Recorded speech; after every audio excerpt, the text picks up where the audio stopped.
Very serious fairy today. So I did a lot of practice fairies. They all came out pretty darn bad, and today I'm going to get all serious here with the fairies. So start out with the the shape of the face, and try to have some kind of half decent flesh tone, and throw in some detail just to say hi, I'm here, on mouth, etc.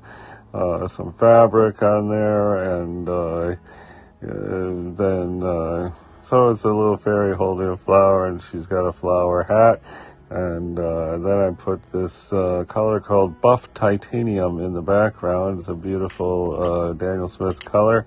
Then start hitting the leaves and greenery for atmosphere, and then tried to paint out a rose.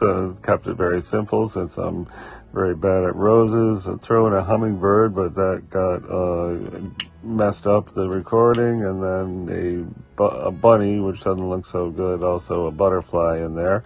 And there it is. Big, serious fairy.